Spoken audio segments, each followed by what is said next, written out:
Good morning, good afternoon, whatever time of day it is that you are listening, folks. Thank you very, very much for listening. Date today is the 24th of March, year of our Lord 2025. Welcome to yet another edition of the Coping Hour, hosted by Nicholas Hinkle, aka Motown Noah. Got a nice show for you guys today. Busy Sunday here at the household. Went to an art gallery earlier this afternoon. Looked at a bunch of landscape photography from 12,000 feet above the Grand Canyon. Very beautiful. After that, did a little bit of shopping. Went a little bit crazy. My girlfriend recently she accepted a new position at a different company. Big life changes here happening in the household. And so she just wanted to, get some celebratory new Corpo Gorpo girl boss clothes. She's going to crush it. Really excited for her. And then we got Portillo's and came home. All those Chicago-based listeners, Illinois-based listeners, Illinois, stand up. Although, what a horrible state Illinois is. Maybe I've done this spiel before.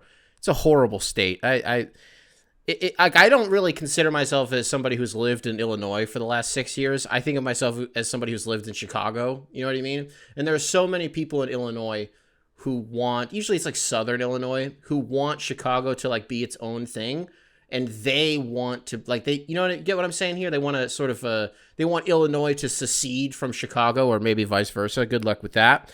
Illinois is such a bad state. Went out to, the suburbs are fine. Went out to Wheaton the other day. Was fine. While I was there, I was like, yes, this is a suburb of a major city. Cute little town. I don't have any problems with it. What else did we do today? Watch some March Madness. March Madness, folks. We're taping this just for posterity an hour before the Michigan State game. There's just such late tip-offs that they're having for Michigan State, and it's bothering me so much. They're in fucking Cleveland, and their first game of March Madness was a 10 o'clock Eastern tip-off. I was like, wait, are they in like Spokane, Washington?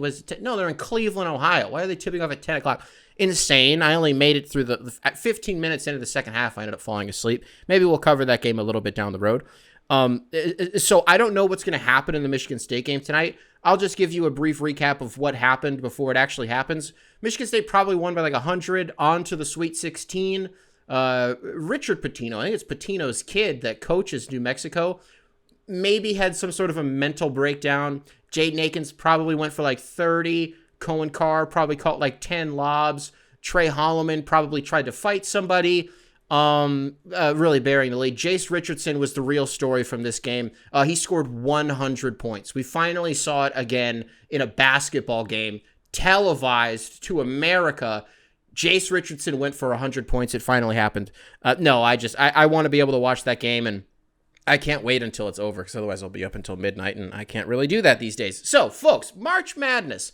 Bit of a polarizing tournament that we've had this year. I'm not quite sure that's the right word for it, but it's definitely something. So let's talk about it a little bit, and maybe we'll find the right word along the way. Why would I use the word polarizing? Well, I don't know. Like, when you think about March Madness, what is it that you love about it?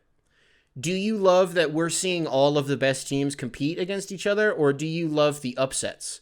Because if you're a fan of the latter, well, it's a tough year for you. And that's kind of what the discourse has been, is people are maybe a little bit soured on March Madness. Only this season, and people aren't punting on March Madness forever just because this year it's just kind of like meh. But the only reason that you would say it's meh is if you're a big fan of the upsets. Because like if we pull up all of the games that have happened, like what's the craziest upset that's happened so far? I mean, Colorado State beating Memphis was kind of a big deal. You had a 12 seed over 5 seed. Other than that, I mean, UC San Diego almost beat Michigan. That almost happened. I think a lot of us, even on this program, we were like, keep an eye on that game, because I think Michigan might go down. As of this taping, Michigan's in the Sweet 16. I mean, what else really was there? Drake beat Missouri. That was a bummer for me, because in my bracket, I had Missouri in the Final Four. so that one didn't go very well for me. I mean, McNeese State over Clemson. Yeah, I mean, Clemson, I think, was in the Elite Eight a year ago. They had a deep run last year. It's not a basketball school. It's a football school. So, like, the ACC just isn't that good. Like, sans Duke. But other than that, it just hasn't really been that crazy. I mean, I think a lot of people put a pin in the High Point versus Purdue game.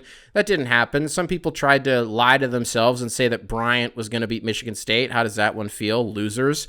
But otherwise, it's kind of just been a chalk tournament, right? And so at the risk of just saying the same thing over and over again, if that's what you watch March Madness for, then yeah, it's like kind of like oh man, there's really nothing like that inspiring happening. There's nothing that crazy.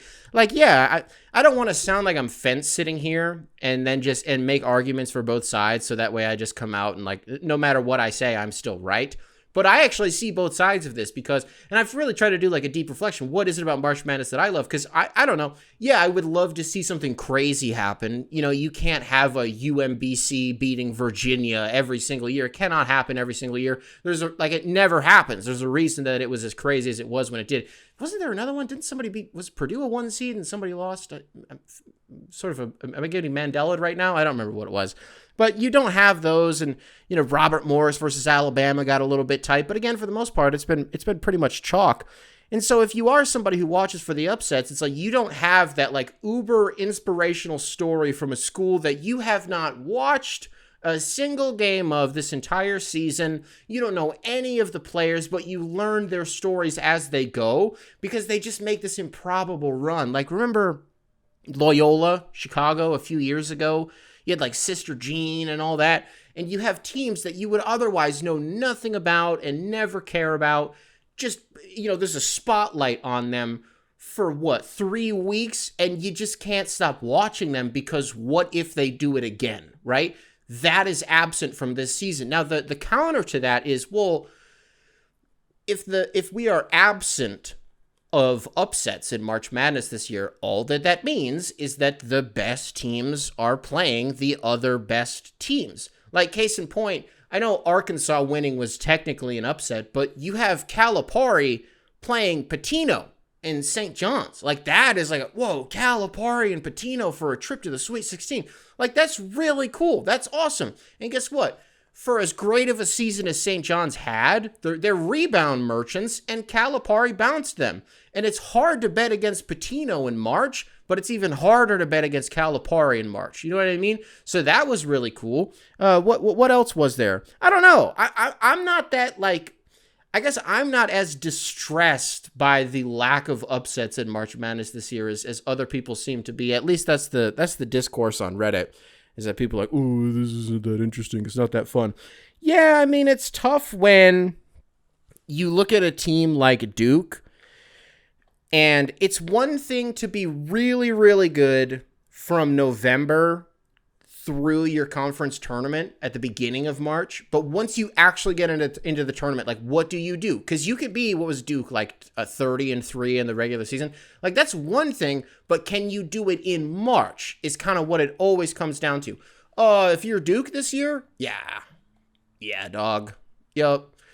And so you watch them, and my takeaway from their game today was, so they might not have a game that's within like 10 points on they're moonwalking to the Final Four, right? When what's the best case scenario for them playing in the Final Four? Tennessee? You think Tennessee has the juice? Seems like they're pretty decent at hitting their threes. Here's my thing. Well, no, let me stay on like the other, on some other matchups in before I talk about Cooper Flagg specifically.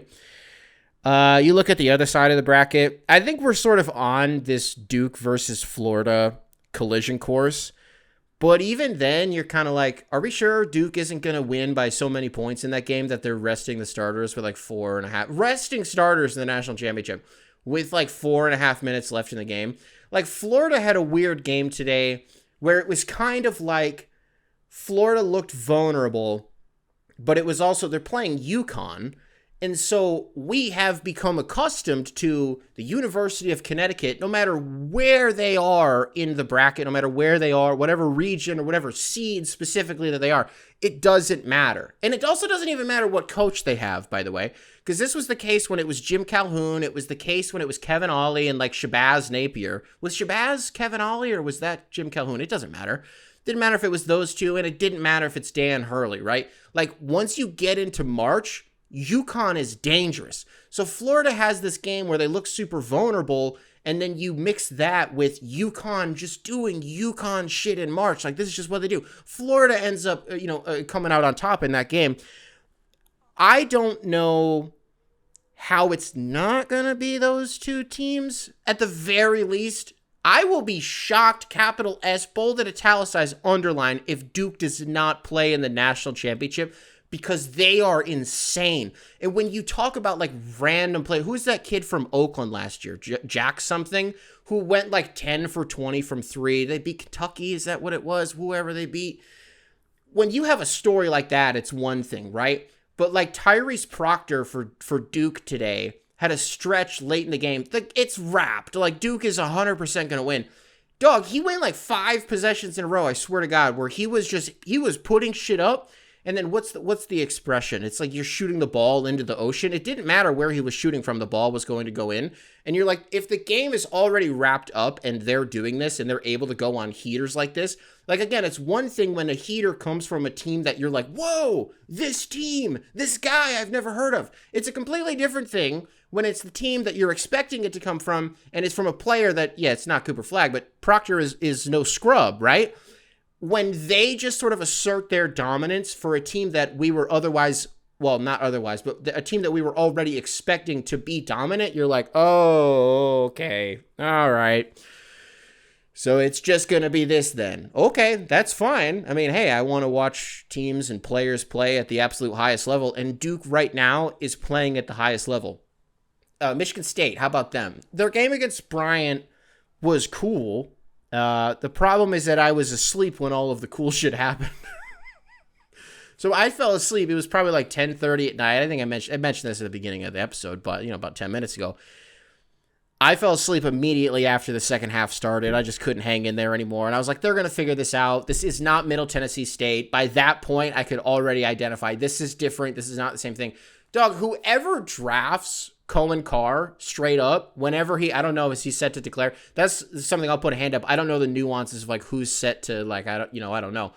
Whenever Cohen Carr goes into the draft, whenever he declares, he is going to be a dangerous lob threat for someone because the athleticism that he plays with. When's the last time that a Michigan State player had the athleticism that Cohen Carr has? I'm not even talking position specific, because when was I don't know, what do you call him, a 4 or 5?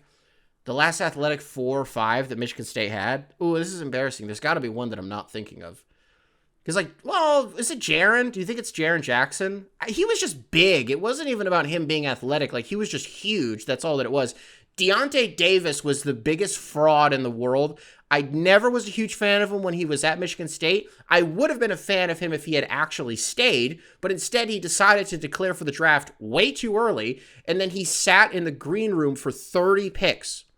For 30 picks, the first round of the NBA draft, Deontay Davis does not get drafted, leaves the green room. Like, he straight up leaves he wasn't in the green room. I think he was just on the floor. He leaves. The second round starts. The Grizzlies draft him, and ESPN was like, "Hey, where did you go, by the way?" And he was like, I don't."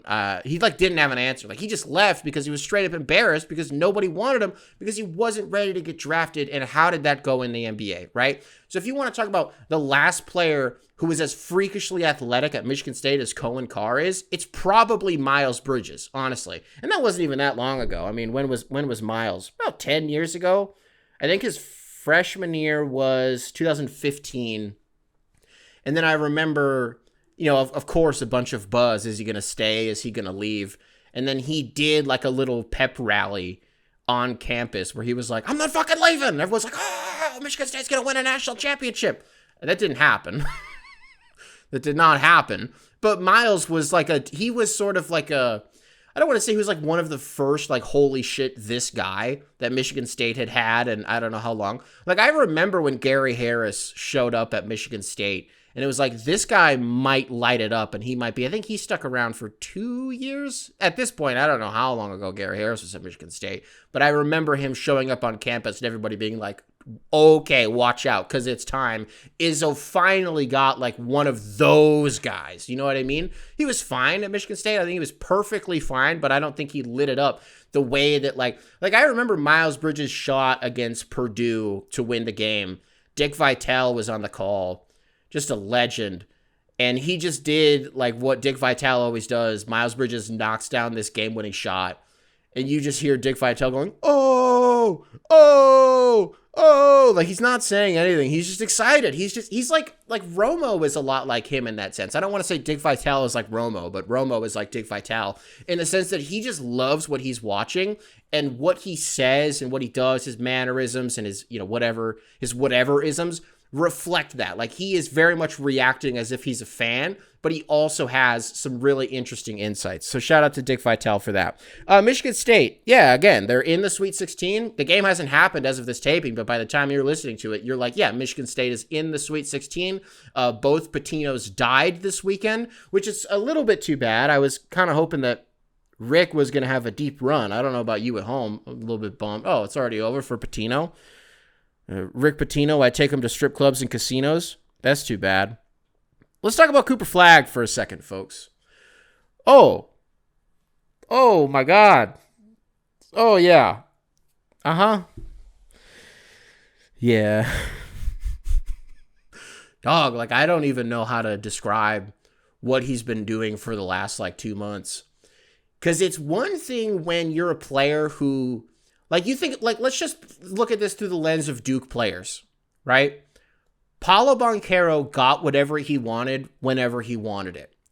Zion was something that we hadn't seen in college basketball for years and years and years. That was a level of dominance, a force of power that was just unfathomable, right? And by the way, if you want to go back and look at who beat them in the tournament in 2019, that Zion Williamson, RJ Barrett, Cam Reddish, Jack White, was Trevor Keels on that team. Loved Trevor Keels. I thought he was going to be like the next it girl in the NBA. He was not. If you want to go back and I'll save you the time. It was Michigan State that beat them in the tournament. There's like a difference between what Paolo and what Zion did and what Cooper Flagg does. Cooper Flagg gets whatever he wants. The same way that those two did, but it's not the same. You know what I mean? It's the same, but it's not the same. Because with Cooper Flagg, it's like, are you trying? Because it kind of looks like you're moonwalking out there. Like, you're just kind of like very mechanically going through it, and then the game ends and you look up and he's got 18, 8, and 5. And you're like, what the fuck just happened? Because he does this thing. He doesn't do this that often. But like every 9 to 14 possessions that Duke has, Cooper Flagg will be 27 feet away from the basket, just kind of dribbling. He'll point out a mismatch. He'll get a switch. And then he just kind of goes to the basket. It's not about like putting a shoulder down. It's not about like, I'm bigger than you. It's not that I'm faster than you. It's none of that. It's just like, I'm about to score and there's nothing that you can do to stop me. I don't know how to describe it other than saying like, it's not Kevin Durant-esque. I'm not comparing Cooper Flagg to KD. But I do think that KD should give his phone number to Cooper Flagg, because that's something I would want to keep an eye on, right? He's just awesome. Like, he's just awesome. And I don't know if this is a good take, but I want to just sort of do the thought exercise here with Cooper Flagg. So if you go back like 15 years in the NBA, a little bit under 15 years in the NBA, the new revolution was three-point shooting. And that three-point shooting revolution was led by Steph Curry. And so we spent a few years doing that and teams being like, oh, wait, 3 points is more valuable than 2 points? Holy shit. We need to get guys who can shoot threes. And like, that's how teams started to like build their rosters, was just, we need to get perimeter guys, right? And then in the middle of that, there started to be like a sub-revolution where it was, like, you think about Ben Simmons, like, Ben Simmons. You mean the guy who's playing, like, backup center for the Clippers right now? Yeah, that Ben Simmons. Where it was like, if you just have a huge point guard, if you just have a guy who's over, like, 6'5", maybe over 6'6", as your primary ball handler initiating 30 feet away from the basket, like, that slowly started to become a revolution in the NBA too. Again, a sub-revolution. It didn't have to be a point guard. It could have been like a point forward. But a lot of them, like, you think about Cade, for example, like, I'm not trying to do like my favorite basketball player. But like, you think about Cade, a guy who's like 6'6", 6'7", who's like built like he's a forward, but he is a point guard, right? Teams started to be like, okay, so we need a guy that's huge to be the primary ball handler, and we need guys along the perimeter. So, and don't worry, I am going somewhere with this. We've arrived at the point. Now you're slowly starting to see a new revolution in the NBA. Am I late to this? Double bigs. Because I think about the two best teams in the NBA right now, at least as far as the records are concerned, and as far as the rosters and the way that they play are concerned, honestly. I think about Cleveland, and I think about Oklahoma City. And I think about Cleveland rolling out Evan Mobley and Jared Allen, and Oklahoma City being like, what's up? We have Isaiah Hartenstein and Chet Holmgren. Most teams don't have an answer for that, right? Like as a Pistons fan, you come up against Cleveland in the playoffs, they don't have an answer for the double bigs that Cleveland runs. So where I'm going with this is, can you imagine a world where Cooper Flagg is playing the 4? And if he's like 17, maybe he's turned 18 by now, but he reclassified. So he's supposed to be a senior in high school right now, but instead he's a freshman at Duke. And 3 months from now, he's going to be drafted into the NBA, right? So I say that to say he could still grow. And of course he's going to put on weight. So whatever he ends up being, dog, he kind of does everything. Like if this was baseball, I know it's hard a few years removed from Victor Wembanyama to say about a guy like, man, he just kind of does everything. Because when you think about Victor Wembanyama, no, that guy literally does everything. It's one thing to have like a completely once-in-a-generation player. Cooper Flagg is really, really fucking good. All right? If this was baseball, we may refer to him as a 5-tools guy. And so I'm just like, if you give this guy, I don't think he's going to San Antonio. I don't think that's going to happen. But like wherever he ends up, you could maybe do like as I'm saying all of this, it kind of sounds dumb because running double bigs means that you have two guys who, no, that's not dumb. I was going to say it means that you have two guys who are like actually centers.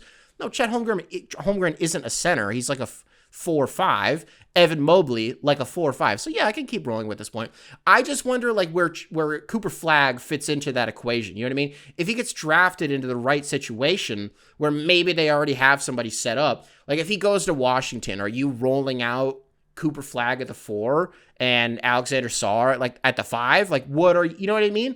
Or if you're a team that maybe doesn't have that big man already, are you drafting Cooper Flagg, number 1 overall, which is unequivocally what is going to happen, and then whether it's, through virtue of free agency, which seems unlikely because that's not really the way that players get the big guys anymore. No pun intended. I'm not saying big guys as in centers, but like the big names. Usually you have to trade for them now because players keep signing extensions that don't allow them to get to free agency, and you just have to do everything through virtue of trade these days. So I'm just wondering if GMs are going to sort of catch on to, I say catch on as if I'm the fucking digital Paul Revere here, but I hope you all maybe I feel like I'm fumbling at the 5-yard line here. I'm not really delivering the point, putting the stamp on it that I wanted to, the nice exclamation. Cooper Flagg, keep an eye on him if you haven't already. Dog, he's really, really good. Because it's like he does this thing where he gets around the rim. And have you seen the videos where you put aluminum foil on a countertop? So that way if your cat jumps onto the countertop, they just like, they freak out and they bounce off of it. Dog, when Cooper Flagg is around the rim, cats are literally bouncing off of him. Like they just like, I don't know if it's like, it's not really like the way that he absorbs contact. It's just that he's like a fucking bouncy ball and they just I don't know how to describe it. There's just a way that he plays that I love. I love it. Hot take of the episode. Cooper Flagg, that guy might be really good. Just to stay on March Madness for 2 seconds. A couple episodes ago, I mentioned that I got to explain to my girlfriend like who Rick Pitino is, just as a guy, like what his history has been as a coach and as like a slightly horny guy. Love Rick Pitino. Had another instance of that today. I was explaining to her 2010 Duke versus Butler in the national championship game. Gordon Hayward. The half-court heave that never was. That close to winning a natty on a half-court heave Gordon Hayward was. Like when you think about him, you think about like his hair, you think about him snapping his ankle, you think about like maybe Charlottesville, the riots that they did, but you don't think about At this point, it's 15 years ago. It's easy to forget that he almost beat Duke, and also how good Butler was. As a quick aside, before I do my Gordon Hayward spiel, remember, what was his name? Matt Howard? Was that the big number 54 that played for Butler? Fucking hated that guy. Couldn't stand him. To me, he was like Adam Morrison 2.0. He was just ugly. That's all. That's all that it was. I just didn't think he was a good-looking guy. So I'm like, there's no way that you're good at basketball. You cannot be good at basketball, Matt Howard, because you're ugly. It's the same reason that I'm like, Scotty Barnes, are we sure? Even though I'm pretty sure he's good. But I'm like, you're not a good-looking guy, so there's just no fucking way that you're. But whatever. So I'm explaining to her Gordon Hayward and the history of that, because she is aware of him snapping his ankle in the first game of the season 5 minutes into the game, because we were watching that game together, right? And then, not to be annoying and bring up the whole Gordon Hayward snapping his ankle thing, because maybe we've done that on this show before, but you want to do that for just like 2 minutes here? Oh my God, that was crazy. I don't really remember everything that preceded it. It was like Gordon Hayward finally makes this career move where he's like, I need to leave Utah. I can't do this anymore. He like yassified himself in the final few years in Utah. He kind of gets hot, like a little bit. He gets jacked and he gets like a nice haircut. He doesn't look like a little ass kid anymore. And he's like, I just need to go to Boston and I just need to do something else. Dude, this Boston team was like primed to be special. I don't know that they were ever going to beat LeBron, but they were primed to be something. And 5 minutes into that game, wait, was that Kyrie's first? What year was that? I should have looked all this up. It doesn't matter. But I just remember, like, you're excited as a fan, and you're like, oh my God, like the NBA is back. First regular season game. And then literally, like, I said 5 minutes? Dude, it was like 2 minutes into the game. The new shiny toy for the Boston Celtics, this guy that they just spent all this money on, Gordon Hayward, snaps his ankle in the most, and that they of course do like the camera shot that's like right on it, everybody collectively. So we spent 15 minutes wheeling his ass off of the court, and very famously you had like Dwayne Wade doing like the thinking man down on the court, like, oh my God, I'm sort of become a meme at this point. To me, the worst part about that moment was that the game had to go on. Do you remember that part of it? Where, like, they like, you know, inbound the ball however long later, 20, 30 minutes later. And the atmosphere was dead. It was dead. You were like, do they have to do this? Can we just postpone this? It was like a wake. Like, we just watched somebody die on the court. And then the refs just like threw the balls back out. And they're like, all right, like there's still 13 minutes left in the first quarter of this game, of the first game of the regular season. We have to complete this game, right? Crazy. And then as another quick aside, why don't I move on to something else? Because I think I'm doing a little bit too much on March Madness. copinghoursubs@gmail.com, spelled phonetically, email available in the description, wherever it is that you listen to this program. We got a fun one here from Nate. Nate, welcome to the show.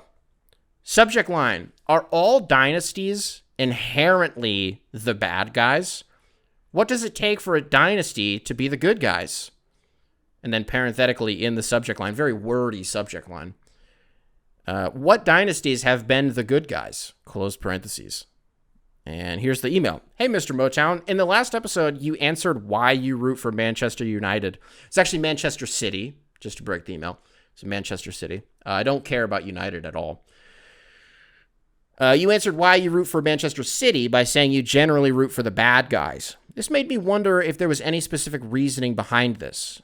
In parentheses, you said contrarianism, thinking they are unjustly hated, etc. Or is it the same as the reason that you root for the dynasties, that they will define the era we are living through in our memories?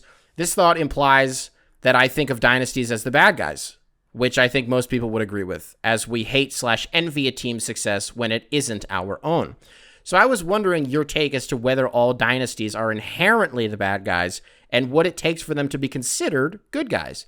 Because I believe that dynasties have an uphill battle to fight to be the good guys. For example, even though I think Steph and Clay are quite likable, and I was born in San Francisco, I still thought of the Warriors as the bad guys during their run.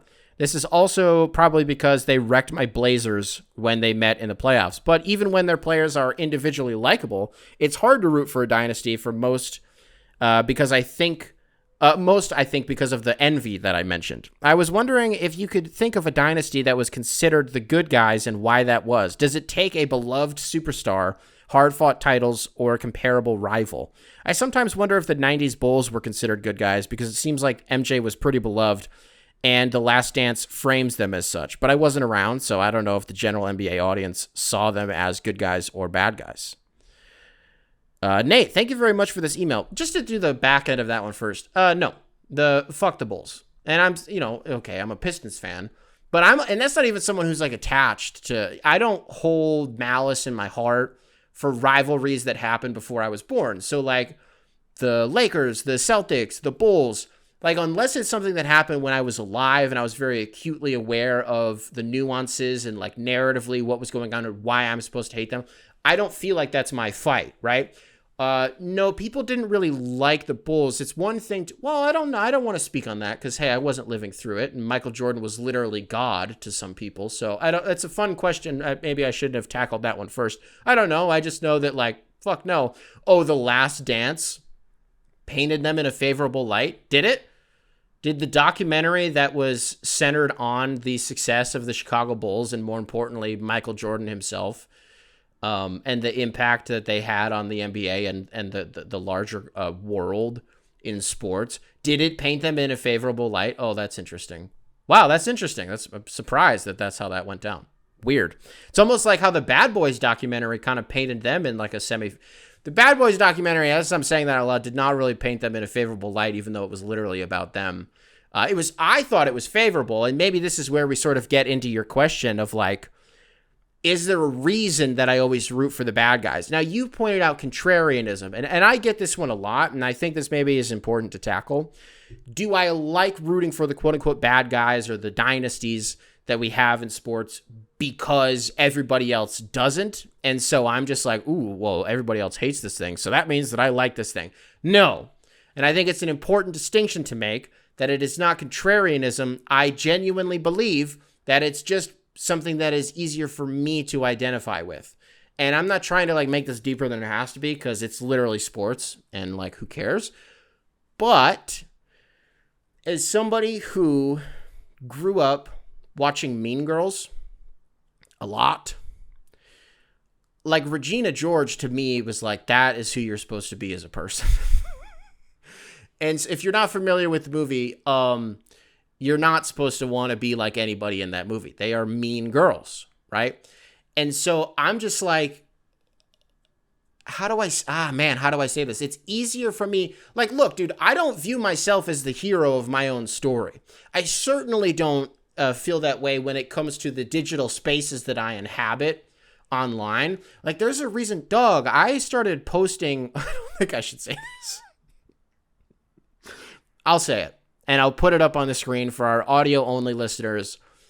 It's up on the screen. I'm not going to say what it is, but it is there if you want to check out Spotify or check out YouTube. Dog, I posted on True Social for the first time in 2 years the other day. I just can't help myself. I'm not the hero of my own story when it comes to the internet, right? And so, like, I love sifting through, like, the darkest depths of the internet, even though Truth Social is like very surface level internet. You get what I'm saying. Up on the screen right now, I've flashed my last 2 posts, the only 2 that I've made on Truth Social. And so I view it the same way when it comes to sports, where it's like, dog, like just because everybody hates them, there's a reason that they hate them, right? And you pointed out envy. I do think that's a lot of it, right? Where my team's success that I root for should be the success that this team is having. You use Golden State as an example. Well, yes, Steph Curry and Klay Thompson, very likable throughout their entire careers, even though both of their careers are not over yet. I think the Kevin Durant thing is really was the turning point. That was the inflection point for a lot of people. Because otherwise, what would it have been? The Warriors beating LeBron? And like, I don't know, what's LeBron's approval rating? If you look online, you may get like a 50-50 result. The truth is, I think in real life, it's probably closer to like 60-40, if not greater than that, in favor of LeBron. Because most people have brains and are able to identify that like, this dude is good for the sport, and he's maybe the best player, if you ask me, the best player that's ever played, literally ever. But if somebody's going to dethrone him, that is interesting. So it's not even maybe just the KD stuff. Maybe I'm sounding naive. Draymond, I don't think helped, but as somebody who, A, went to Michigan State, of course I'm going to root for him forever. But like, dog, if you're going to fight people and like be an asshole, I identify with that because as somebody who is also sometimes just like a hater, I can't help it. Like, it's just who I am. I'm a mean girl. I'm literally Regina George, right? And so when I see that being emulated in sports, that's what I gravitate towards. So when I see people saying Manchester City money launders, this is dirty money, this team is bought, this isn't real, these championships don't count. I don't really think people say the championships don't count, but it's, for all intents and purposes, people sort of denounce the behavior of the management behind Manchester City. I dig into why, and then I see an organization that just found a loophole and that games the system. And guess what? It's the same exact thing with the Dodgers, because you could look at their payroll. Dog, the Dodgers are using fucking Klarna to put together the championship roster that they have. They just won a World Series. They're probably going to win another one, honestly, because they only got better. The Dodgers somehow got better than they already were because they're fucking putting guys on layaway. They're paying these guys in installments. It's not even installments. They're like, hey, best player in the world at this position. This winter for the Dodgers, it was like, hey, starting pitchers, we'll pay you in 15 years.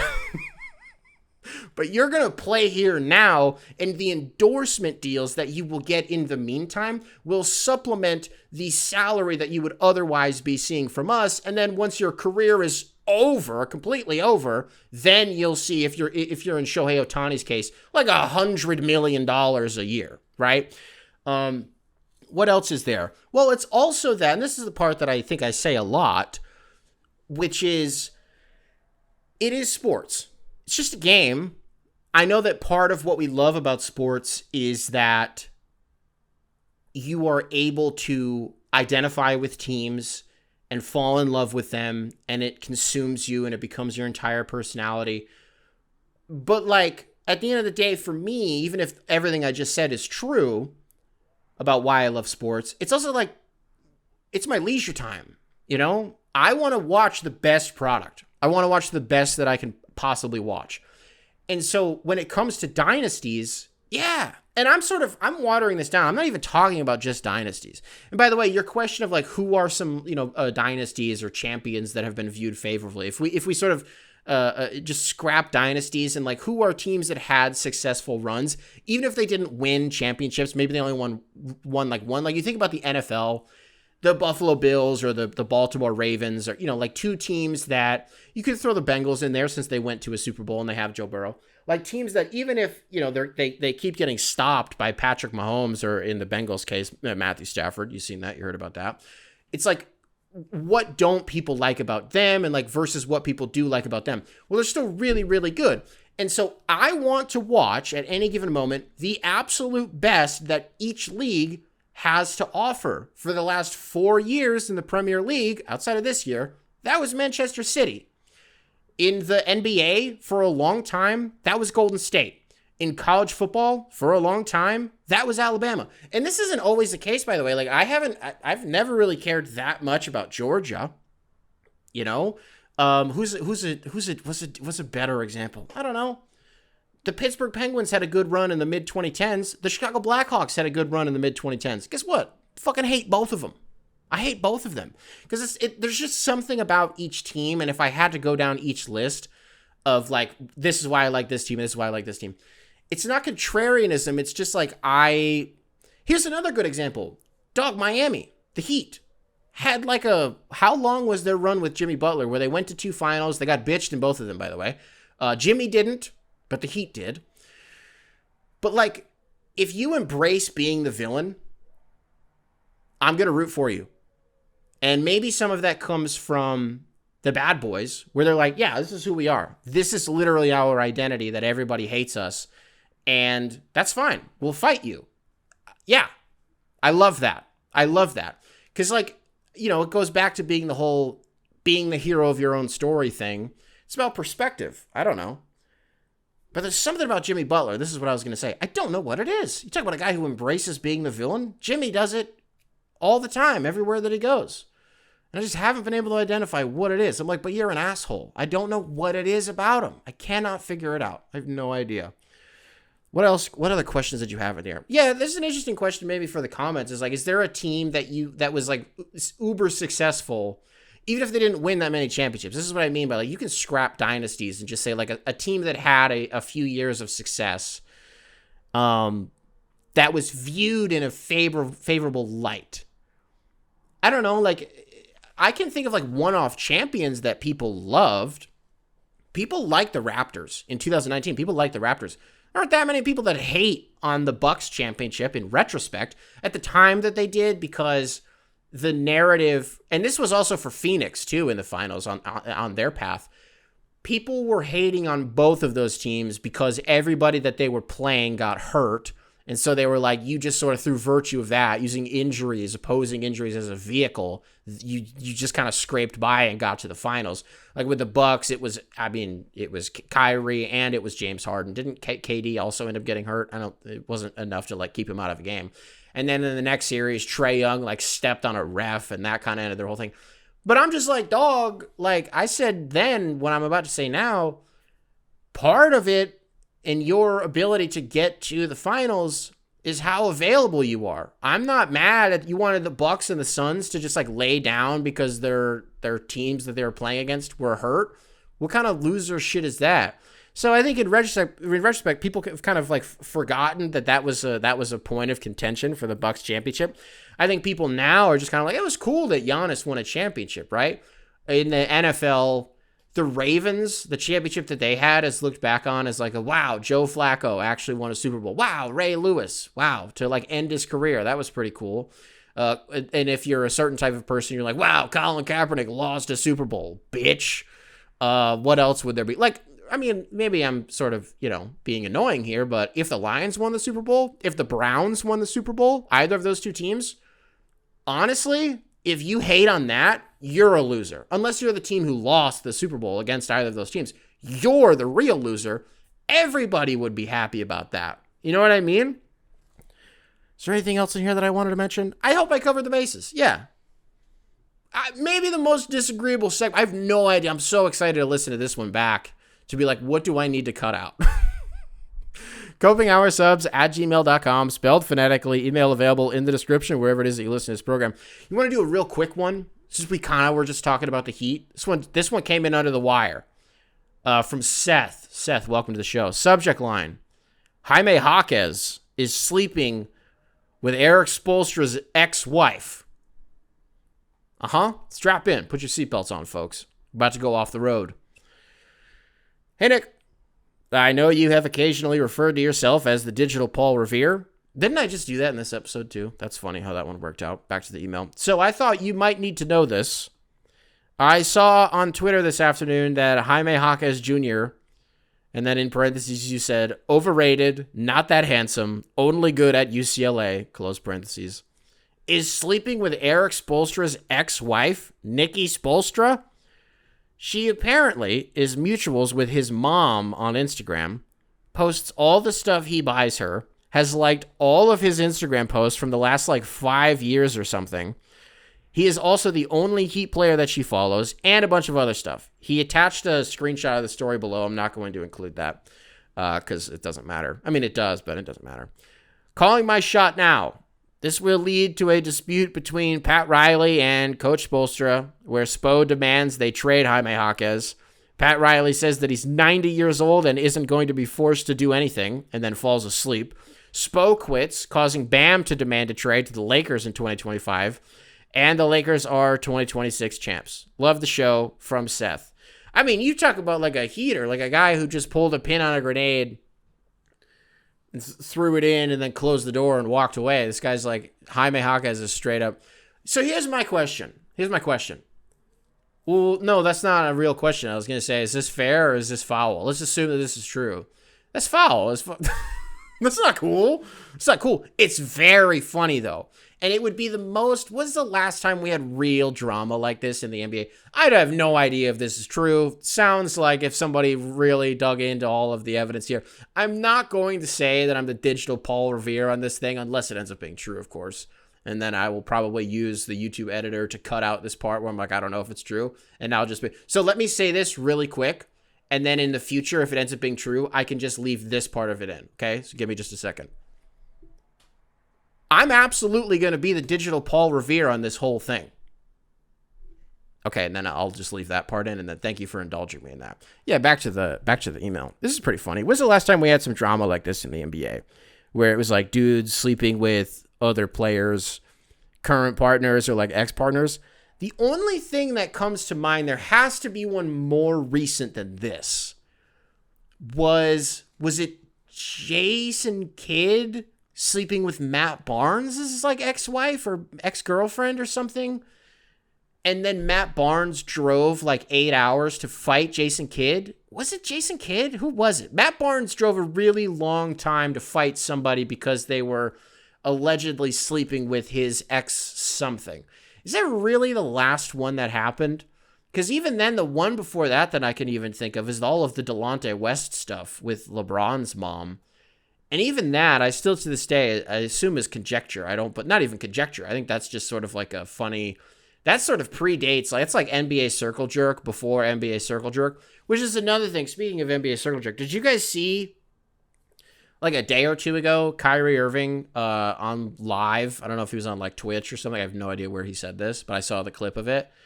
He told people in his chat to stop gooning. Kyrie Irving. He said, don't let your addictions win. He's like, stop gooning. And I really had a short-circuiting brain moment there. Because I was like, get the fuck out of here. Kyrie Irving does not know what that is. There's no way that he does. If I had to guess, like, who do I think? If I had to guess what NBA player knows what that is, I would say Kevin Durant immediately, because that guy is, as online as anybody. He's like a Hall of Fame poster. You know what I mean? Hall of Fame online poster. Kevin Durant. The guy's the funniest. He's so fucking funny. Love Kevin Durant. In retrospect to the burner shit, who cares? Who even cared when he got caught doing it all of those years ago? It was such a non-story. We've all been there. Who cares? You tell me you've never searched. Well, a lot of you out there maybe have never searched your name. We've all been there. It's no big deal. I would have said him, and then I would have said like Kyle Kuzma, Jordan Poole, Jared McCain. There's got to be some other good ones out there. Kyrie Irving. And then I was like, I don't know. He's clearly pretty online too. I think Kyrie is pretty tapped in to like what the kids are doing and like what's cool.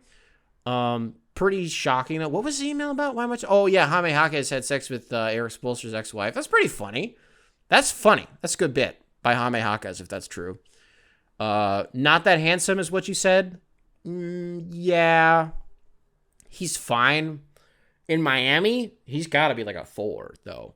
If you sent him to where would Jaime Jaquez be the most attractive? Like, where would he be like, oh, it's a good-looking guy? Portland? You send him to Portland? I feel like there's a lot of people in Portland just look wild. A lot of them also probably just like on drugs. I learned something about the Pacific Northwest. I always thought that the Pacific Northwest was just a bunch of libs. It's not. It's like that's what you think. But like, because you think of like Portland, you think of like San Francisco, Seattle is another good one. But what I learned is that some of the biggest militias in the world, not in the world, but like in America, are in the Pacific Northwest. Like those dudes like hoard guns. And then I was thinking about it and I was like, well, isn't that where there was a militia? I don't remember what they were called. I think it was in Oregon. Years and years and years ago. They like held a mail carrier hostage and were armed. I don't remember how that one played out. I was only thinking about this like maybe 10 minutes before the show started. And so it's funny that it ended up kind of working its way back into the show. Yeah, they're crazy out there. You go to like Idaho, you go to like, I don't know, Pacific Northwest. Those motherfuckers got guns.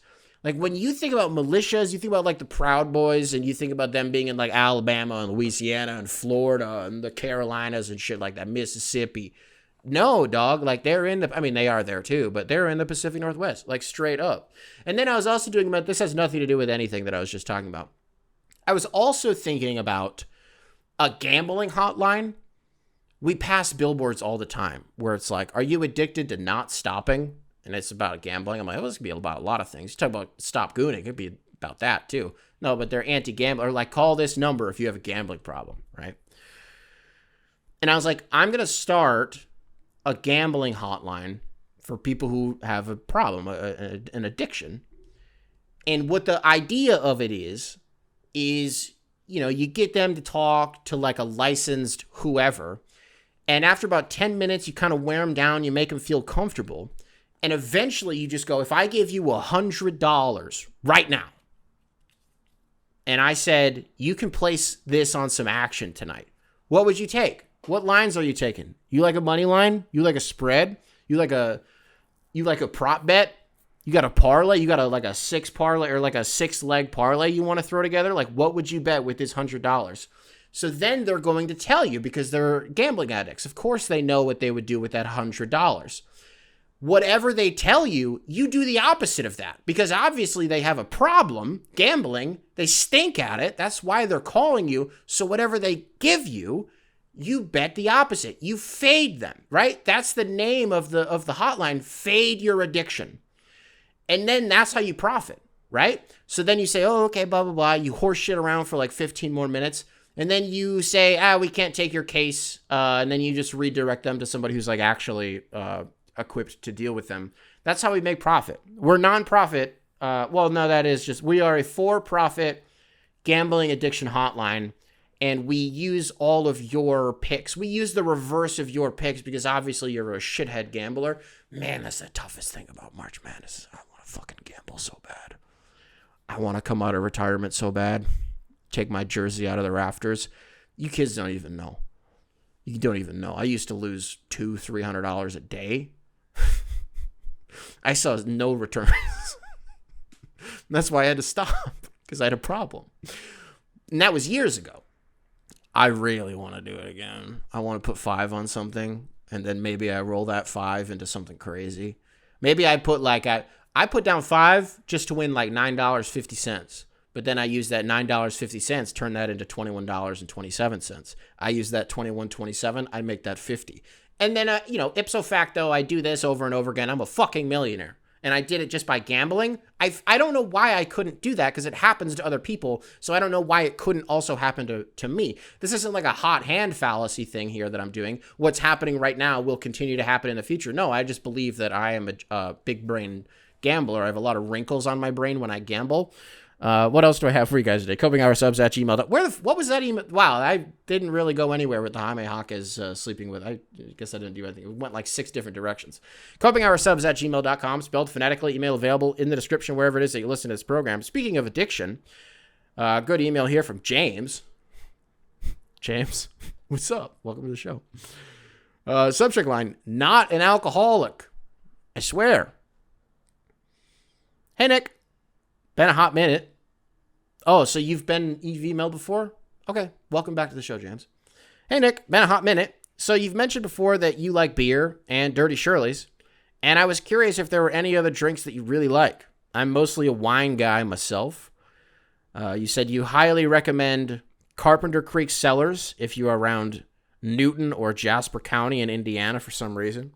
But my drink of choice is any form of amaretto sour, even if I order a plain one and get a stone sour instead. I also find myself compelled to order what I lovingly dub the weird old-fashioned, a flavor profile that makes you ask, really? They built an old-fashioned around that? Had a really good peanut butter one at Cooper's Hawk. You said there's one somewhere in Chicago near Midway, you think. Everything's great there, but it's stupid expensive. Yeah, that sounds about right.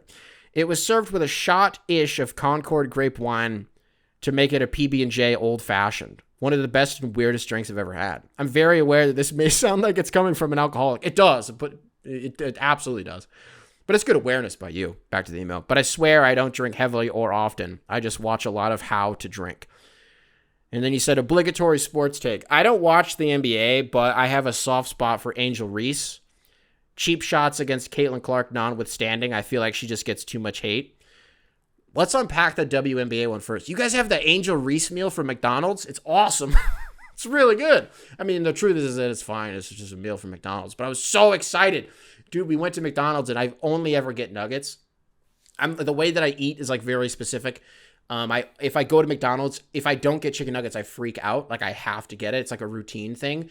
And then when I get my nuggets, I have to eat all of my fries before I eat my nuggets. It's like if I even eat one nugget before my fries are done, it fucks up my rhythm and the whole meal is ruined, right? So it was a big step for me to go to McDonald's and not get nuggets.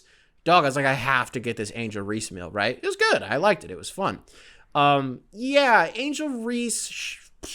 Here's my thing. You mentioned Caitlin Clark and people taking shots at her.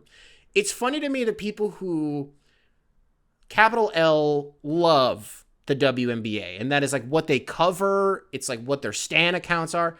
There are so many genuine WNBA fans who are apparently confused about who the face of the league is. It is only Caitlin Clark, and there is not a discussion to have. It is Caitlin Clark. I don't care if she was a rookie last year.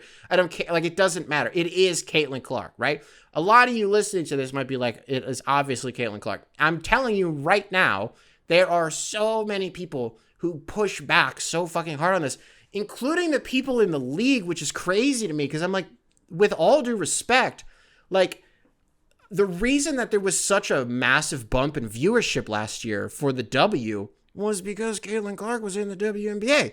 Some of you might be like, well, it was also because of Angel Reese. Some of you might be like, well, it was also because of Cameron Brink. Yeah, sure. Did the Steph versus Sabrina Ionescu thing help bump that? Yeah, there are a myriad of things that go into this. I'm just like, it is Caitlin Clark. Here's the take, I think. We can have the conversation about, like, Caitlin or Sabrina or Breanna Stewart or Asia Wilson or who's the woman? Kelsey Plum. You can Angel Reese. Name a Cameron Brink. Name a WNBA player. We can have a conversation about them. I don't care. Who's the girl from Dallas? Arike Agumbawale. Notre Dame, I believe. Hooper. And speaking of Dallas, this is where I'm going with it. Paige Beckers, I believe, is going to be like the next it girl in sports. Paige Beckers is amazing, and I'm so she's 100. She's going to go to Dallas. I'm pretty sure they won the lottery like months ago. So whenever the draft ends up happening, which will probably be in like a month, Paige Beckers. Keep an eye on her. She's a rock. Like she's gonna drop a. How do I phrase this? She's good. She's really, really good. What else do I have for you? Probably just the rest of your email. Stop talking about the W. Well, my fucking problem with Angel Reese versus like Cameron Brink is that they do the same shit for better or for worse, but Angel Reese gets more shit for it. And some of you might be like, you can't figure out why that might be. Yeah, sure, we can do the identity politics thing if you want. I think part of it, though, is also that Cameron Brink, I think she was in an ACL. She had a major injury that she played like 10 games last year, and she was out for the rest of the year. I think she blew out her knee is what it was. Dog, the reason that they rebound so well isn't because they're big as fuck. They just do the Andre Drummond thing where they just rebound all of their misses. Like, that's straight up what it is. So it's not about them not being good, but I'm like, you can talk about these gaudy rebounding numbers, but like, look at the fucking tape. If they get 15 rebounds in a game, they're not getting 15 rebounds in a game. If they get 10 rebounds in a game, 6 of them are from their own goddamn misses. So shout out to all of the aforementioned women, mainly Elena Delle Donne. Elena Delle Donne, I believe, could average like 8 points a game in the NBA. I think that woman is amazing. She's incredible. Let's talk about alcohol a little bit. Love it. Had 2 beers before I taped the show right now today. Had a flute of champagne to celebrate my girlfriend's new job that she accepted. We each had clinked some champagne. That is often the case when I go to tape the show. I usually have like 1 beer, kind of just like get out of my own head a little bit, just have a beer, and then while I'm editing, I'll have a couple more. Yeah, man, it's awesome. It's awesome. Got any alcoholics out there? It's not me. I'm not saying that. I'm being the very serious grandma. I'm not an alcoholic. I don't drink that often. But my favorite drinks, Dirty Shirley's are my favorite. For those of you who don't know, it's literally just like Sprite or like tonic water, soda water, and grenadine. It's literally, and vodka, obviously, to make it dirty. Yeah, that's the best drink in the world. Miller Lite, for those of you who are watching today's episode, got that. We got that. And then we got this. So they're just all kind of on my desk. I have a glass right here, more audio only. This was Green Apple Effin', which is vodka and vitamin water. But that was a while ago. That was like a week ago. I just haven't taken it off my desk. Other favorite drinks? Do mimosas count? Can I say mimosas? Just orange juice and champagne? Because it counts. Like, it's just nothing better than that. It's like 9 o'clock in the morning and you're like, celebratory occasion, I should say. You're not just doing that for the sake of doing that. Can't drink all day if you don't start in the morning, but only on celebratory occasions. You just whip out the mimosas. Maybe it's Christmas, those Christmas Day mimosas. It's 11:30 and you're like, where am I? It's Christmas and I'm fucking hammered. The NBA slate hasn't even started yet. I can't do, I went through a tequila soda phase, but that was just because I'm a social chameleon. And when I was living in California, that's what everybody else was drinking because they're all just more conscious about carbs and calories and whatever the fuck. And everybody was drinking tequila sodas, and I was too afraid to order a Dirty Shirley, and everybody think that I'm a little ass kid. But now I don't care because I'm like, I want the fruitiest drink possible. It's like, that's why I'm here. If I'm drinking, I want to have a good time, and I want to enjoy what I'm drinking. So like, give me something fruity or give me a Miller Lite. But I can't do tequila because it just makes me want to fight. Makes me really aggressive and like not in a funny way. Like I just really want to fight somebody and I just get really angry. So I don't really like to do tequila.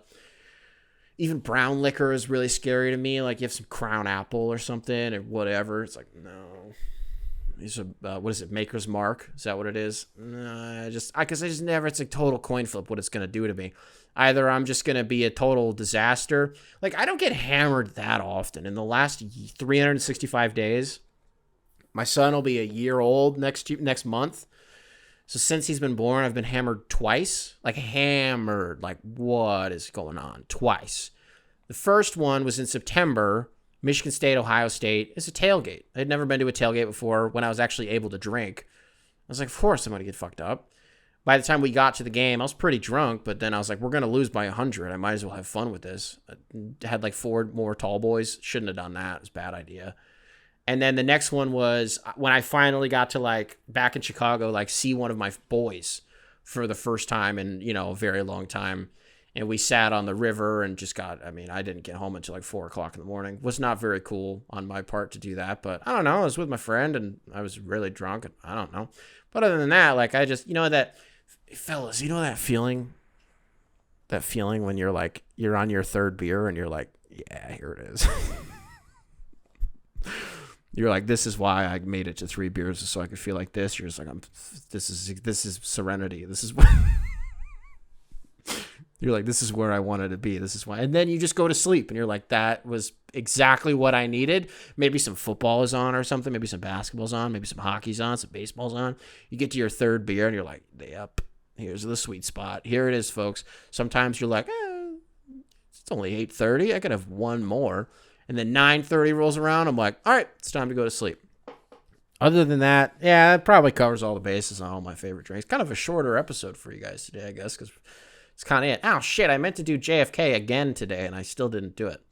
We just ran too long. I started talking about, has this been a good episode? I don't know. I don't even know what we were talking about 40 minutes ago. I'm in my head now. That's why I said I always have a beer before the show, is so that what happens right now doesn't happen. But I just looked down at the duration of this episode and how long it's been for the first time in the last hour. I didn't realize it had already been an hour. I'm like, have I said anything in this episode? Fuck. Well, folks, I guess that's it. I'll see you guys on Friday. If you're the Coping Hour census, I will include that in the description for today's episode. If you want to go fill out those questions. We'll probably read all of the results to them. I think next Monday, we'll see how it goes, how many are in, and maybe we'll push it to like Friday or something. But you guys still have time to do that. We'll do another bump of that on Friday. If you are listening to this on Spotify, what's your favorite drink? You guys got a favorite beer? You guys got a favorite, you whiskey guy, a nice little whiskey sour, Manhattan, old fashioned. Maybe get a Vesper. Do mimosas count? Did we get a verdict on that? I'm going to say that counts. Love mimosas, dude. Put a little grenadine in a mimosa. You can put grenadine in anything. Probably except like a Miller Lite or something. Once you get to 3 beers and you break your seal, and you're like, why am I peeing every 5 minutes? It's the best feeling in the world. There's your question, Spotify. Favorite drink? Apple Podcasts. What's up? What's up? That wasn't a good one. I didn't like the second one. Can I do a retake of that? I'm not going to cut that out. Apple Podcasts. What's up? What's up? There we go. I found it. In the end, I found it. If you are watching this on YouTube, be sure to leave a like, subscribe, nice little comment for the algorithm. Make sure to keep primary control in check. And I will catch you guys in the next one.